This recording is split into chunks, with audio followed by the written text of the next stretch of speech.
You might have heard that live shopping is exploding. And I have to tell you, I have been on Whatnot for a couple of weeks now, and I see why it is. Now, Whatnot is my sponsor, and they are the reason I got on the platform and checked it out. I'm glad they did. They made it easy for me. I'm going to make it easy for you. I love it. Whatnot is where you get great products without paying full price. It's that simple. I'm hooked on their live shows, too. You got to see them. They're so much fun. And I see why Whatnot has climbed to the top of the App Store. And listen, if you're selling online, or maybe you have a storefront and you're hoping people will find your listing or maybe walk in your store, Whatnot flips that, because on Whatnot, you go live and you sell directly to people in real time. And I may admit, although you didn't hear from me, I may have picked up a couple of power tools or so in the past couple of days. I'm just saying. Whatnot, it's the largest dedicated live shopping platform with beauty, collectibles, electronics, luxury, fashion, even cookies, and anyone can sell. In fact, people who sell on Whatnot sell 10 times as much as any other major marketplace.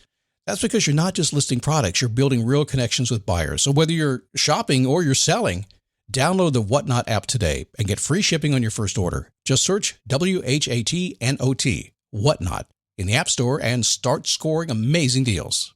So I was whining to my wife the other day, said, I need new glasses. And she said, well, get some. I couldn't tighten them anymore. They were scratched. You know the thing, right? But I didn't want to go through the process because you have to make the appointment. You have to spend weeks to get them done. And you got to pay a fortune, right? That's real. But I did. I spent $500 on frames and glasses, and that was cheap. And then I ordered a pair from my sponsor, Zenni Optical, for $70. Zenni is an online eyewear shop, prescription glasses, sunglasses, blue light lenses, starting at under $30. You go to Zenni.com, you pick a frame, upload your prescription, and they ship it to your door. No appointment, no store, no upsell at the counter. And by the way, if you are saying, do I really need new glasses, or do I have to put up with one pair to do everything I need to do for the next 2 years? No, you can get what you want starting at under $30. And if you've never bought glasses online, don't worry about it. I haven't either. Zenni has a virtual try-on so you can see exactly how the frame looks before you commit to buying them, with no salesman looking at you saying, those look good, but these expensive ones would look better. No, you don't get that. I'm excited. I can't wait to get my Zenni glasses and tell you more about them. If your glasses are overdue for a refresh, now's the time. Go to Zenni.com/podcast and use the code podcast15 for 15% off your first order. The styles sell out, so don't sit on it. That's Zenni.com/podcast. Promo code podcast15.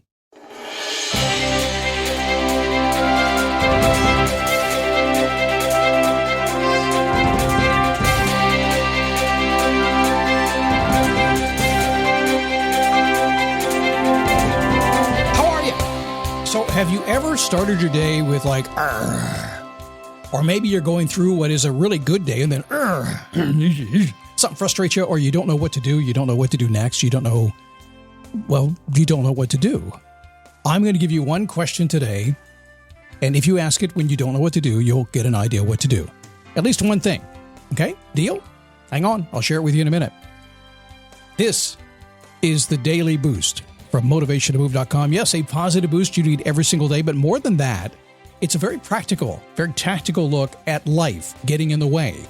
We have our dreams, we have our ambitions, we have the things that we set out to do, we get busy, and then boom, something happens, and what do? Well, we got to deal with it every single day. You know, it could be a hot day, it could be a rainy day, it could be a grumpy day, it could be somebody else's grumpy day, and they cross your path. Who knows what it is? But nonetheless, that doesn't mean you shouldn't stop going for and getting what you want.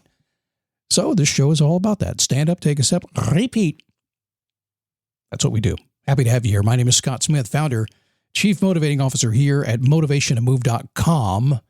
And I do apologize for my screechy voice. It continues. This head cold I've had is just kind of dogging me here. It's probably not as bad as I think it is, but it's driving me crazy too. So I'll do the best I can to smooth it out for you as we get through today's show.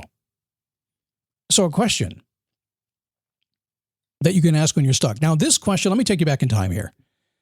I was really stuck one time, and I'm going to take you back about, 15 and a half years now, and I was in a Home Depot parking lot in Oviedo, Florida, of all places. Don't even know why I was there. I didn't live there, but I was there for some reason. Not sure why. And I was shopping around for oxygen. Yeah. I was shopping for oxygen. I was trying to find it. I don't know why I was in Home Depot, but I was shopping for oxygen. My wife was sick and she was about ready to go into hospice, and I didn't want to call hospice, so I didn't know what to do. I was looking for oxygen, thinking I could walk in and get somebody to give me some and I could take it home and make her feel better.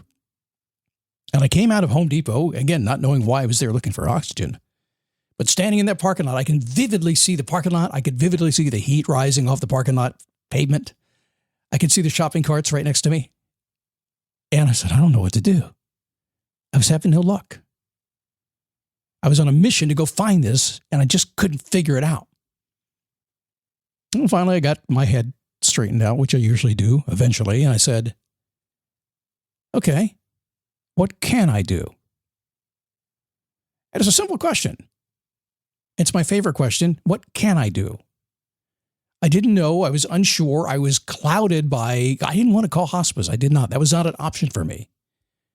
But in a millisecond, when I said, what can I do? I said, I got to make the call. So I got in the car and drove home. And when I got there, I made the call. It was a hard call to make if you've ever had to make it before, because you know that's kind of the beginning of the end. And within about an hour, they were there with the oxygen. Done. See, getting what you want in life sometimes includes random and vague goal setting, or you're just trying to get a mission done and you don't know what, and you're just tripling, stumbling all over things all over the place. You're not making progress. And what we need to do is be targeted and specific in what we're doing. If I had had my head about myself, and I think I had good reason not to, I probably would have been very specifically thinking, get him on the phone. This is where this is going anyway. Get him on the phone. Let's go. But I wasn't thinking that way. I was out to save my wife. Hang on, honey. I'll be back with some oxygen. Some doctor will give it to me. But you go through the same thing, don't you? You have things in your mind where you're trying to figure it out. Usually, come here real close to me for a second, okay?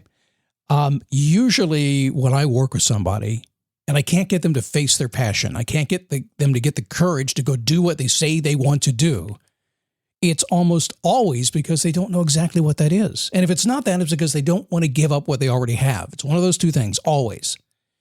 So if you're running around trying to figure something out, you have a hiccup at your job, or something's happening at home, or you're just not feeling right, who knows what it is, and you're lost, and you can't get specific. I know you'd like to, Scott. I'm supposed to be clear and specific, but you can't do it. I say give up. I say toss it up to a higher power. I say take the blocks away and just let it flow into you, because you know the answer, you know what you have to do, and you certainly know the next step. It's just one little step to get there. You can do anything if you know the next step to take. So you ask yourself, what can I do? Now, I will tell you, in the years I've asked this very simple question, when you are stuck is when you use it. When you don't know what goal to set, when you don't know how to get a raise, when you don't know how to get somebody to say they love you, when you don't know how to do any of that stuff, sometimes you got to give it up. Give it up to a higher source, whatever that is for you, and just say, I don't know. And just say, what can I do? And then wait for the answer. It might not be what you expect, and it might be the obvious that you've been ignoring. Again, working with a lot of people over the years and having my own mind to work with me, I can tell you that oftentimes when I don't know what to do, I really do, but I just don't want to admit it. So when I say, what can I do? And I open the floodgate, it's like, Captain Obvious shows up. Well, you know what to do, right? It may not be the answer you want to hear. It just may not. Then again, it may, if you're stopped in your tracks, be exactly what you need to hear. So what's next? I'm not saying you're going to get the solution to everything. I am saying, however, you can use this question almost any time you want to, with almost anything that happens. If you'll take a minute and just pause, and if you're completely lost, just say, all right, what can I do? And then listen. The very first thing that comes to mind is probably what you have to do. And then you do what we always do. We stand up, we take a step, and we repeat until we find our way to what we were going to be doing when we started. So I know it's real simple, and a lot of people are going to say, hey, Scott, I'm not going to do this. But I promise you, over the years, I've had so many, tens of thousands of emails that have come in. And every so often, I'll talk about this, what can I do? And these emails will come in and say, you know what? I was stuck. And I remember to ask that simple little question, and suddenly I had an idea what to do. You got me moving again. And that's what this is all about. So take this itty-bitty little tactic called, what can I do? Tuck it away. Put it on a piece of paper if you need to, but remember to do it. When you're stuck, when you're feeling unmotivated, uninspired, and you need to move anyway, what can I do? And even if you don't like the answer, go ahead and do it. Life is made up of what can I do moments. I think you might have figured that out by now. Usually we figure it out pretty quickly. We just, okay, we work it out, right? But sometimes We are just stuck emotionally. We do not know what to do. And I have learned over time that when those moments happen, I'm not in charge. I can't figure it out. Way above my pay grade. I just open up and say, all right, big guy, big girl, big thing, whatever you want to call it. Give me an idea here. I'm hunting. Tens of thousands of times I've used that question. You should too. All right, do me a favor, okay? I know it's summertime and the living is slow and easy and hot and hazy. I know you're busy. I know you are. You're traveling, but I'm over on the Facebook group. Go to dailyboostpodcast.com/Facebook. Come on in, say hi, hang out with some very cool people. It's a little slow this time of year because people are they're on vacation, and that's okay. So what's coming up tomorrow? Well, we're going to continue to roll through the summertime, give you some very basic, interesting, simple little things. You don't have to get fancy and complicated, but we are going to be very sophisticated to make sure you can continue to feel the drive and feel the motivation you want every single day so you can create the life of your dreams. And why would you stop before you got there anyway, huh? Makes no sense at all to me. If it doesn't make any sense to you, I'll see you tomorrow right here, again, on the Daily Boost.